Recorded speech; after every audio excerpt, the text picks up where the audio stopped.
Before diving into the video, did you know that over 80% of you watching right now aren't subscribed? Your one like and one subscribe means the absolute world to this channel and helps us keep going. Hit those buttons real quick, and let's get into the video. Chapter 1.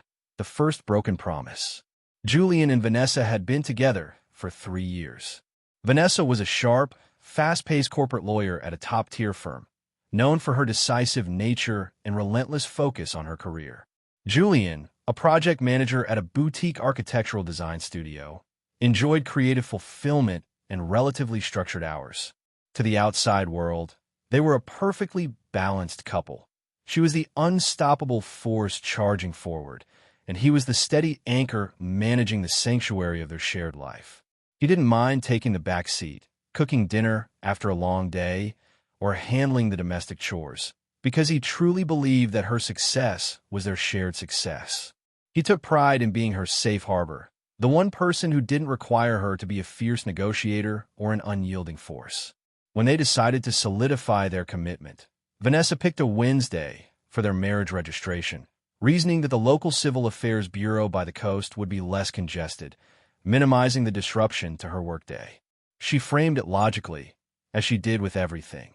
A Wednesday morning meant shorter lines, faster processing, and a quick return to her billable hours by the afternoon.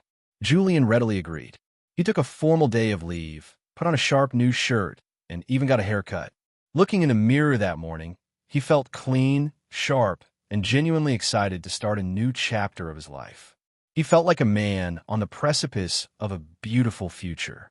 He arrived at the Seaside Pavilion before 9 a.m., holding the legal household booklets, ID cards, and a hidden velvet ring box he had spent weeks picking out, ensuring the diamond was as flawless as his devotion. Shortly after arriving, he sent her a message. Vanessa replied instantly, telling him she was stuck in traffic but would be there in 10 minutes. Julian sat down by a window overlooking the gray sea, watching the waves crash against the rocks. The coastal wind was strong, carrying a sharp chill that rattled the glass panes. However, those 10 minutes stretched into half an hour, then into an entire morning. His phone battery slowly trickled down, but he remained seated, his eyes glued to the entrance. When Julian finally reached her at noon, Vanessa's voice was clipped, hurried, and loud with office background noise, the distinct rustle of heavy legal briefs and the frantic clicking of high heels. She explained that Marcus, a young intern she was personally mentoring at the firm, had critically botched a major client filing. If this case goes wrong, Julian, it'll be a massive problem for the firm, she said rapidly, her breath coming in short, stressed gasps. The partner is already breathing down my neck. Julian stared out at the distance, watching other newlyweds laughing, holding bouquets, and taking photos on the beach. Their joy came in distant waves through the glass. "What about us?" he asked quietly. There was a pregnant pause on the line, filled only by the static of the connection. "We can reschedule this. Go find somewhere to eat first. Don't just sit there starving." Julian recalled meeting Marcus twice before. Once at the firm, where the young man stood behind Vanessa, holding files, looking so nervous he could barely speak properly, his knuckles white against the cardboard folders. The second time was during a dinner where Marcus kept putting food on Vanessa's plate, his eyes constantly drifting toward her with an intense, almost worshipful dependency, murmuring praises about how brilliant she was in court. At the time, Julian thought the kid was just overly eager to please his mentor, a typical trait of a fresh graduate trying to survive corporate law. Now, the intern's name caught in his throat, leaving a faint, bitter taste of discomfort. Julian bought a piece of dry bread from a nearby kiosk, swallowing it with difficulty as the wind picked up outside. He sat back down in his corner, feeling like an uninvited bystander in a theater of other people's milestones. He watched batch after batch of couples walk in hand and leave smiling brightly, certificates clutched like trophies. He waited through the afternoon as the sun began to sink, painting the ocean in muted shades of purple and gray, and the lights over the sea dimmed. By 5:30 p.m., the Grand Hall was completely empty. The building staff gently informed Julian that registration hours had concluded for the day, their voices tinged with a soft, bruising pity. He walked out into the chilling coastal wind with a dead phone battery and a heavy, quiet realization. In the grand design of Vanessa's life, he was never going to be the most important one. That night, he hid the marriage certificates and the ring box deep within his drawer, under a stack of winter sweaters. When Vanessa offered a brief, rationalized apology later that evening, focusing entirely on the legal crisis and omitting any comfort for him, he simply nodded to keep the peace, though an invisible fracture had formed in his heart. Chapter 2. The Public Spectacle. A few weeks passed, and Vanessa, determined to smooth over the incident, proposed a second attempt. She confidently asserted that she had completely cleared her upcoming Saturday schedule, ensuring no corporate interference. "I've already arranged everything with the senior partners," she said with an impatient frown when Julian questioned her, her tone sharp as if defensively anticipating his doubt. Wanting to put an end to the lingering doubts after 3 years of courtship, Julian chose not to go alone this time. He wanted the day to feel real, to feel celebrated. He invited his close friends and his mother, who was deeply moved and eager to welcome Vanessa into the family.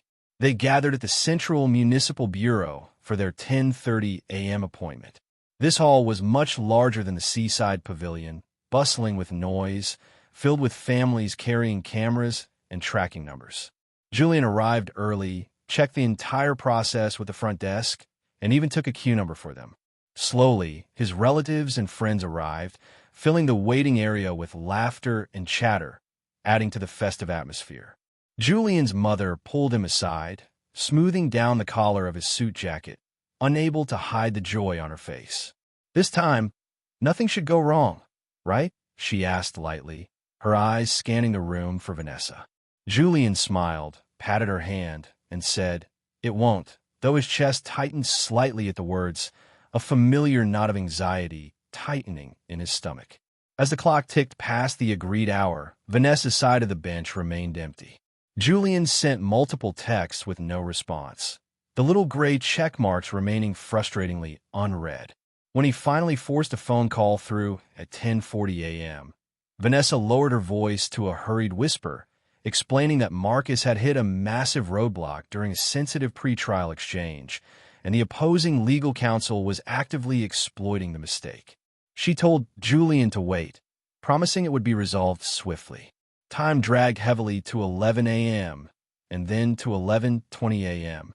Their scheduled number was called over the loudspeaker, echoed through the vast room, paused, and was ultimately bypassed by the clerk, who moved on to the next family.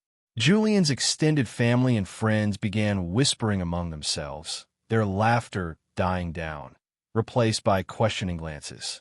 He caught fragments of their conversations, cutting through the ambient noise. Why isn't she here yet? Didn't they have a set time? Isn't this the second time already? Is everything okay with her job? Julian's face fell hot, not just from embarrassment, but from the feeling of being exposed under a harsh spotlight with nowhere to hide, stripped of his dignity in front of the people who cared about him most. At 11:30 a.m., Vanessa called back to admit she hadn't even left the office building. "The other side is being very aggressive. They're threatening a countersuit. I can't leave the boardroom right now," she said, her voice entirely cold and professional. Instead of rushing over or offering to take a cab immediately, she callously added, "Just explain the situation to them first. They're family, they'll understand." Standing exposed under the questioning glares of his peers and the darkening, deeply hurt expression of his mother, Julian felt a profound wave of exhaustion wash over him. Explain, he thought. How am I supposed to explain that my bride values an intern's mistake over our wedding? Realizing the absolute futility of the situation, he looked at his mother, whose eyes were filled with a painful mixture of anger and sympathy, and whispered, "Maybe she's not coming." The cheerful atmosphere evaporated instantly, replaced by a suffocating, awkward silence. His friends and relatives began packing up their coats and bags, finding polite, strained excuses to leave one by one. They patted Julian on the shoulder, their touch heavy with unsaid condolences, before walking out of the empty hall. Left alone with his sighing mother, Julian felt a profound wave of coldness creep up his back, despite the building's normal air conditioning. That night, Vanessa called him late from her desk, reviewing the legal technicalities of her case with detached professionalism, her tone resembling a manager closing out a project rather than a woman speaking to her fiancé. She casually suggested they simply reschedule another time, treating their wedding day like a postponed corporate meeting. Julian calmly agreed over the phone, offering short, monosyllabic responses, but internally, the final pillars of his trust had collapsed into dust. Chapter 3. 3 Strikes. Vanessa proposed a third registration date for a subsequent Wednesday morning at 9 a.m., aggressively asserting that her schedule was now completely bulletproof. Julian agreed, but this time, the lesson had been learned too well. He kept the arrangement entirely secret from his family and friends. He refused to subject his loved ones to another potential humiliation, bearing the weight of the day entirely on his own shoulders. He carried only the cold documents and the ring box in his briefcase, his heart heavy and detached. He sat quietly on a plastic chair at the bureau as 9 a.m. arrived and passed without a sign of her.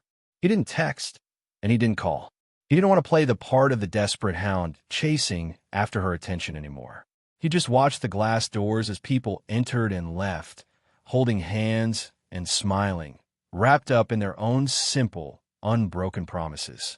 At 9:30 a.m., his phone vibrated against his thigh. Vanessa's voice was a familiar rush of adrenaline as she delivered the opening line. "Are you there yet? Something urgent came up on my side." She revealed that Marcus had accidentally routed highly confidential case files to the wrong corporate entity, creating a massive data breach, and she had to remain at the firm to supervise an emergency security protocol and prepare a brand new set of papers. "Just wait for me a bit. I'll handle it as soon as I can," she promised, her voice laced with that familiar, grating confidence that assumed he would always be there, waiting in the wings. "How long?" Julian asked, his voice flat, devoid of the anger she might have expected. "Not too long, I swear. Just stay put," she replied, hearing the exact same script, the exact same name, and the exact same vague promises for the third time.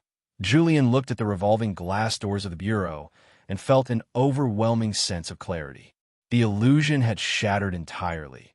He was stuck in a loop of perpetual neglect, and it was a loop he was actively choosing to stay in by remaining on that chair. He calmly stood up, gathered his documents from his lap, and smoothed out the crumpled edges of the appointment slip. He interrupted her mid-sentence. "No need," Julian said. Vanessa froze on the other end, the sudden silence of her voice contrasting sharply with the office noise behind her. "What do you mean?" Holding the velvet box in his hand, his voice was entirely steady, devoid of the angry surge of emotion he always imagined he would feel. "Let's end this. Do not come." Vanessa's tone grew urgent, a clear, panicked fluctuation breaking her usual composed exterior. "Julian, what are you talking about? Are you just being emotional? Don't do this over the phone. Wait for me. I'll finish up and come over right now. We'll talk in person. We've been together for 3 years. Julian pulled the phone away from his ear, looked at the flashing call screen, and hung up. He walked out into the morning air, giving a polite wave to the sympathetic clerk behind the counter who asked if he was leaving. He felt neither anger nor malice. His mind was entirely quiet, and for the first time in 3 years, his chest felt completely light. Chapter 4. The Clean Break. In the immediate aftermath, Julian placed his phone on absolute silence, filtering out Vanessa's contact information. He didn't want to be petty, nor was he trying to punish her. He just felt there was nothing left to explain. The story had reached its natural conclusion. Her messages rapidly devolved from structured, legally sound explanations about the case into panicked, frantic demands for a face-to-face meeting, asking where he was and why he was destroying everything over a misunderstanding. On the third day, she sent a real-time photograph of herself standing outside his apartment door, the closed wooden door a silent barrier between them. Unbeknownst to Vanessa, Julian was already miles away from the narrative she was trying to control. He had quietly submitted his resignation to his design firm, ignoring his manager's attempts to persuade him to stay with promises of a promotion or a lighter workload. He spent his evenings sorting his life into cardboard boxes, packing away the table, the sofa, and the curtains he had never changed, erasing his presence from the city. Without informing anyone besides his mother, he boarded an evening train to a developing city hours away to rebuild his life from scratch. In his new environment, Julian established a peaceful, uncomplicated routine. He secured a job at a smaller company where the project flow was clear, the office politics were non-existent, and the communication was straightforward. He requested his remaining mutual friends to guard his geographic location, ignoring Vanessa's persistent digital footprint. A week into his relocation, he finally picked up her call to provide a final confirmation. He had left the city permanently. When she wept over the phone, begging for a single chance to repair the damage, saying she could rearrange her work and that she finally understood his value, he flatly replied, "You've said that before," and cut the connection before the tears could sway his resolve. Using her extensive corporate network and investigative resources, Vanessa managed to track down his new residential address through a mutual business contact. One Saturday afternoon, Julian returned from the local market with a small bag of groceries to find her waiting outside his door. The impeccably polished corporate lawyer was gone. Her makeup was unfinished, her clothes lacked their usual sharp edge, and her shoulders were taut with exhaustion. She looked smaller, stripped of the armor of her corporate success.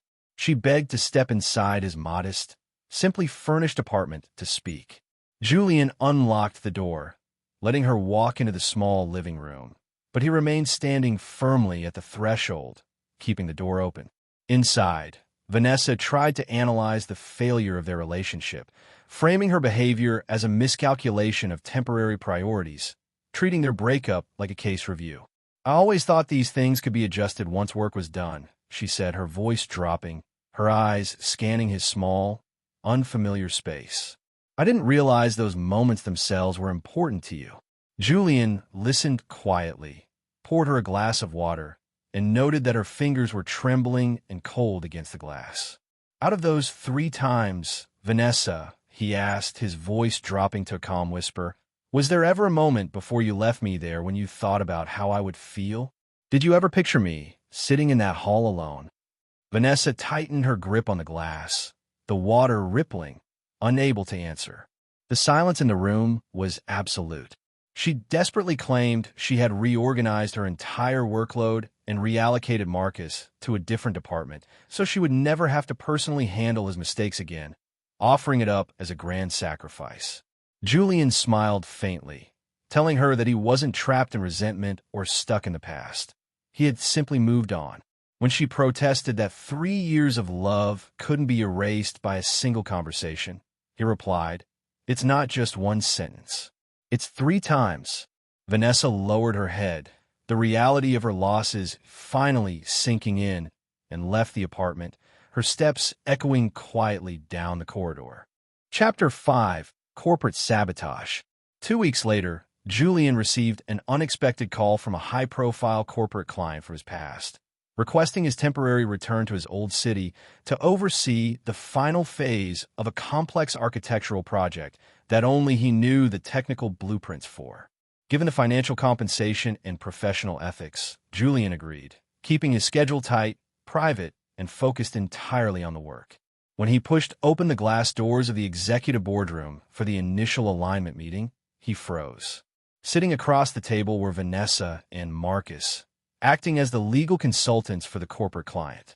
Vanessa visibly lost her composure for a brief second, her hand halting over her files, a flash of pure longing and regret crossing her face, while Marcus immediately cast his eyes downward, a sharp flash of hostility and panic flitting across his face. Throughout the presentation, Marcus spoke with an aggressive, overly structured confidence, but his eyes constantly tracked Julian's movements with deep suspicion, guarding his territory. On the 3rd morning of the project, a malicious scandal erupted within the client's corporate headquarters. An anonymous whistleblower had filed an official compliance report alleging that Julian had accepted illicit financial kickbacks and personal benefits to alter the structural design phases of the contract. Julian was called into a private audit room where the project director presented a compiled digital file containing spliced communication logs and a manipulated banking transfer screenshot. The timeline, checks, and amounts were transitionally flawless, mapped perfectly to match Julian's internal system approvals. Instead of reacting with anger or rushing to defend himself, Julian requested a brief window to review the evidence, asking calmly, "Which part specifically?" He returned to a secure terminal, systematically reviewing every related process, timeline, and handover. The more he looked, the clearer it became that the transfer screenshot was fabricated, but it used real timestamps from the internal project records, data only an insider could possess. Because Marcus had been given secondary administrative access to the project folders during the initial alignment, Julian easily traced the digital fingerprints back to the intern's workstation. It was a calculated, desperate act, a professional sabotage meant to ruin his reputation. Julian cornered Marcus privately in an empty meeting room where the intern was sorting documents. When Julian casually asked him about the specific transfer record, Marcus's movements slowed, his face draining of color as his fingers became disordered among the papers. He weakly claimed that corporate dynamics were far more complex than Julian understood, standing before him with a pale face but a stubborn, defensive gaze. Julian didn't press him further. He simply closed his laptop, compiled a thick stack of the unedited back-end server data, and submitted it directly to senior management, letting the cold facts do the talking. Chapter 6. The Verdict. That evening, the corporation convened an emergency, closed-door compliance hearing consisting of the project director, internal legal counsel, human resources, and all involved parties. Julian sat quietly off to one side of the mahogany table, his pristine data analysis laid out in front of him. No one spoke, and the atmosphere was incredibly heavy, the corporate air conditioning humming softly in the background. The project director opened the floor, stating that a rigorous back-end validation had exposed severe anomalies in the whistleblower's report, proving that the digital evidence had been systematically fabricated and edited on a specific internal terminal. The security logs tied the terminal's active session directly to Marcus's personal employee credentials, matching the file creation times perfectly. As the legal counsel laid out the severe criminal implications of corporate fraud and defamation, Marcus's composure completely shattered. He began speaking in a panicked, erratic rush, attempting to deflect blame, claiming he was just trying to organize the documents more clearly and didn't mean any harm, his voice cracking under the pressure. Julian finally spoke, pushing the fake transfer screenshot across the table, his eyes locked on the young man. "Was this also something you were just organizing, Marcus? You're just an intern. You don't have this level of security access to the financial logs. How did you manage it?" Marcus's lips moved, but no sound came out. In the middle of his silence, the boardroom door swung open and Vanessa walked in, having just rushed over from a different commitment, still holding papers in her hand. She paused, her gaze moving between Julian and the trembling intern. Seeing his career instantly disintegrate, Marcus looked at Vanessa as a lifeline, leaning forward and shouting across the room, "Lawyer Vanessa, you know the truth about this. I only organized these files according to your structural instructions. You said the issues needed to stand out more. You told me to handle things independently." A suffocating silence descended upon the room. Vanessa's expression turned to pure ice, her professional instincts overriding her personal chaos. She looked at the frantic intern and said with absolute authority, her voice heavy and cutting, "I instructed you to audit project materials, Marcus, not to forge evidence." Realizing he was completely isolated and that she was protecting the firm's integrity over him, Marcus let out a bitter, mocking laugh, exposing the dark, obsessive undercurrent of his actions. "Now you're playing the saint? So now you're denying it? You always told me to learn more, to do more. Whenever I messed up, you rewrote my work and fixed it for me. You made me think I was special. I thought you were on my side." Vanessa stood paralyzed as the reality of the situation set in. In that moment, She finally understood what the intern had been thinking and how her constant blurring boundaries and enabling mentorship had cultivated an obsessive entitlement in Marcus, leading directly to corporate sabotage. Her hands shook slightly, crumpling her files as her legendary composure completely crumbled into nothingness. Chapter 7. Moving forward. Marcus was summarily terminated and escorted from the premises by security, looking completely broken as his support system vanished. The meeting ended quickly, leaving Julian and Vanessa alone in the sterile corporate hallway. The white fluorescent lights cast a cold glow on the floor, offering no warmth, mimicking the dead state of their past. Vanessa stood frozen, staring at the floor, before admitting softly that she had believed she could balance and control every variable of her life. Work, relationships, everything. Only to realize she had been pushing things back until she destroyed everything of actual value. "I know where the problem is now, Julian," she repeated, her voice cracking as she took a tentative step forward, her eyes searching his face for any sign of the man who used to wait for her. "I know what I did wrong. It's not that I don't care about you. I love you."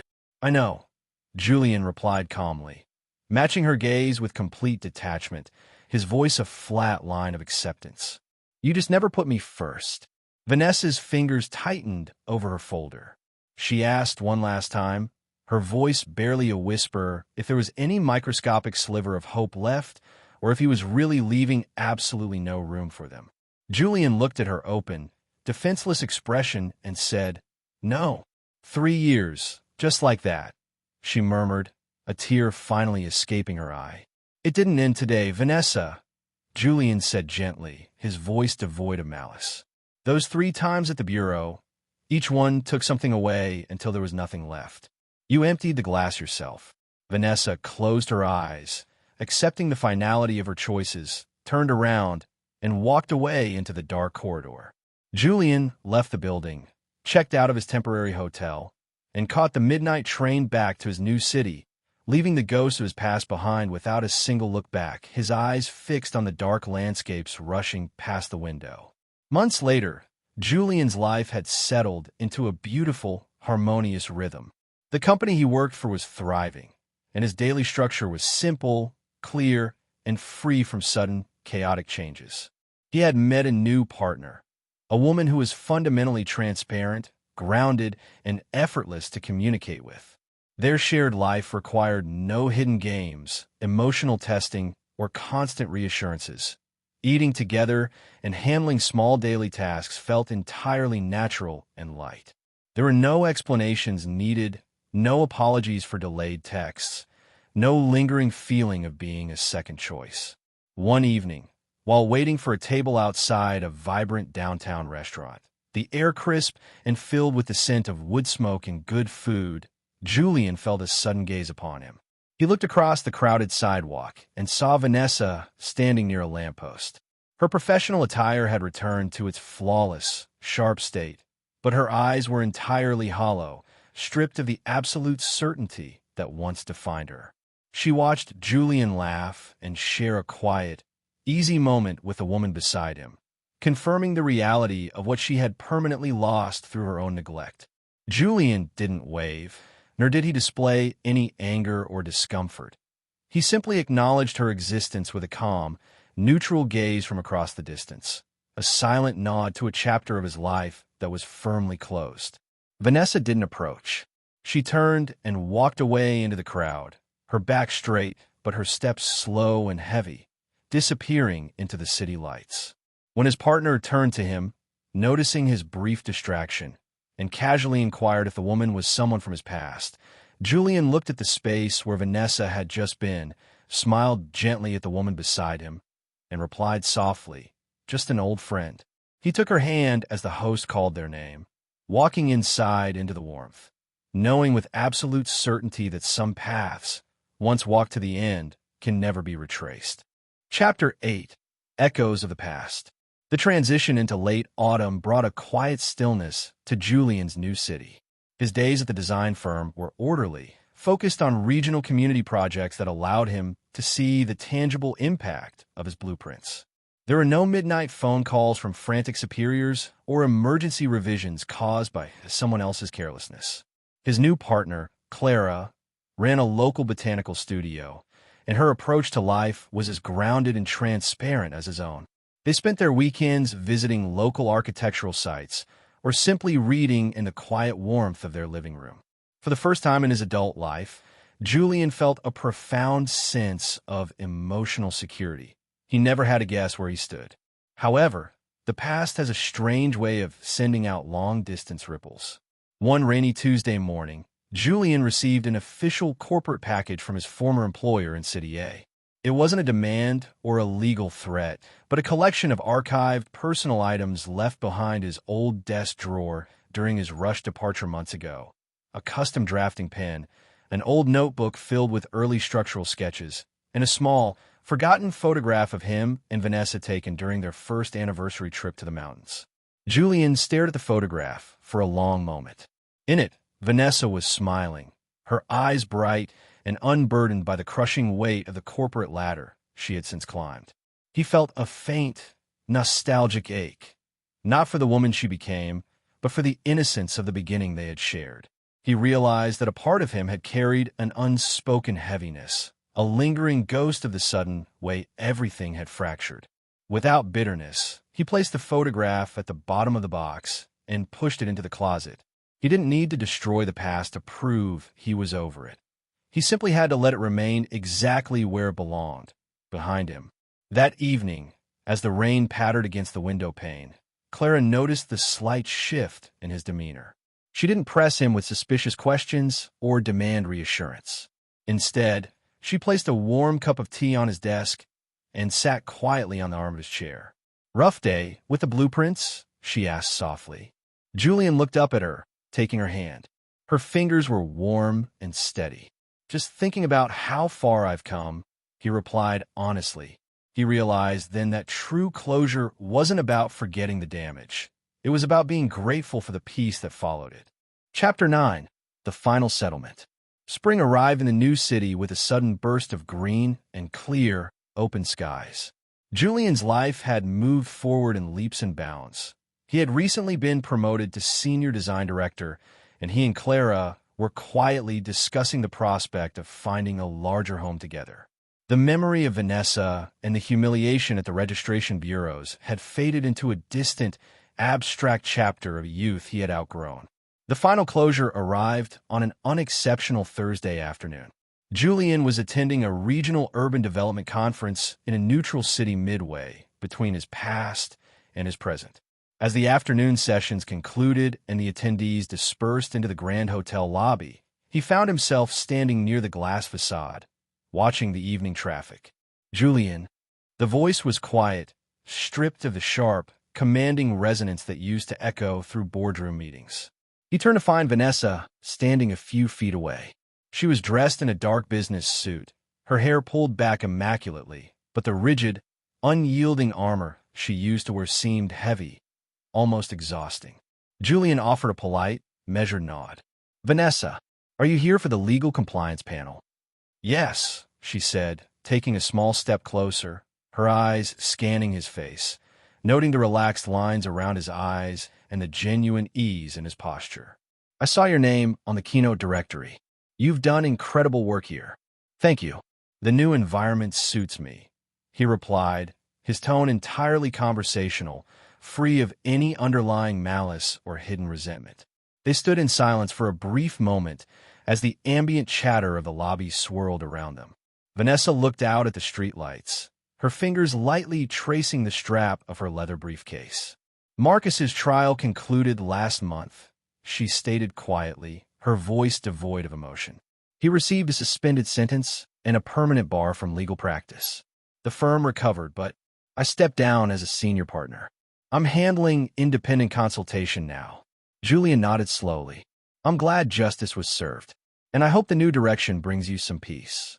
Vanessa looked back at him, her eyes shining with a deep, permanent regret that no corporate success could ever erase. "I spent a long time looking at the calendar, Julian, counting the days since you left. I used to think if I just worked harder, if I just fixed enough cases, I could fix us too. but I finally realized you can't litigate a broken heart." Julian looked at her, and for the first time, he felt absolutely nothing. No anger, no sorrow, not even the faint ghost of the embarrassment he had suffered under the whispers of his family. The ledger was entirely blank. "You don't have to carry that weight anymore, Vanessa," Julian said gently. "I forgave you a long time ago. Not because you asked, but because I needed to empty my hand so I could build something new." A soft, sad smile touched her lips, the first genuine smile he had seen on her face in years.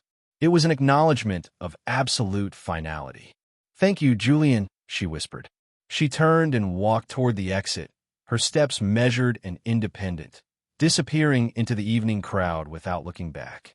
Julian watched her leave, feeling a profound sense of completeness wash over him. He turned away from the glass, pulled out his phone, and dialed Clara's number. As her warm, familiar voice filled the line, Julian stepped out into the crisp spring air, walking forward into a future he had chosen for himself, entirely whole and completely free. Chapter 10. Building on Solid Ground. 2 years later, the coastal wind in the new city carried the crisp, sweet scent of early summer, a gentle breeze that rustled through the leaves of the nearby cliffs and rolled softly over the shoreline. Julian stood on the wide wooden deck of a partially completed house nestled on a green hill overlooking the vast, sparkling bay. As senior design director, he had drawn countless blueprints for high-rise corporate clients and complex urban developments. But these specific sketches were entirely his own creation, a personal labor of love designed with wide, floor-to-ceiling glass windows to catch the very first rays of the morning sun, open spaces meant for shared laughter, and a deep, steady foundation built of stone and reinforced steel, engineered to last a lifetime. Down in the expanding garden below the deck, Clara was kneeling in the soft earth, tending to a newly planted patch of wild jasmine. Her hands were covered in rich, dark soil, and her hair was tied back loosely, catching the golden afternoon light. She burst into a sudden, clear laugh as their golden retriever clumsily chased a yellow butterfly, tripping over his own paws in the grass. Julian leaned against the cedar railing, watching them both, a profound and unshakable sense of warmth settling deep into his chest. He took a moment to appreciate the sheer contrast of his current reality. There were no ticking clocks counting down a delayed arrival, no frantic corporate notifications breaking the peaceful silence of their weekend mornings, and no lingering doubts about where he fit in her world.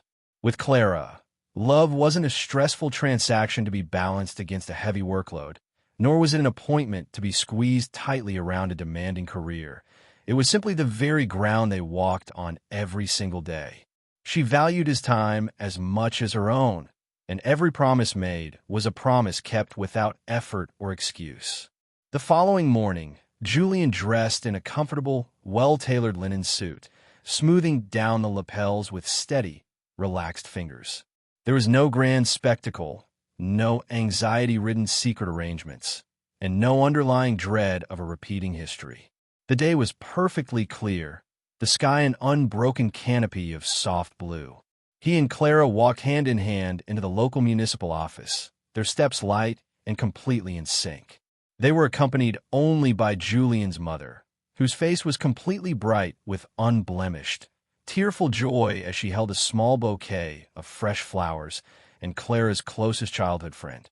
When their names were called over the quiet room, they stepped forward to the clerk's desk together, neither one leading nor lagging behind. The entire registration process took less than 10 minutes. As they signed the official marriage registry, the ink drying quickly on the crisp white paper, Julian looked sideways at Clara. Her gaze was direct, steady, and entirely present, locked onto his with an absolute clarity that spoke volumes. When he slipped a simple, elegant gold band on her finger, her hand was warm, unwavering, and completely real. To always putting each other first, Clara whispered softly, her eyes reflecting the bright summer sky outside the large window. "Always," Julian replied, his voice thick with a quiet, triumphant emotion that had been years in the making.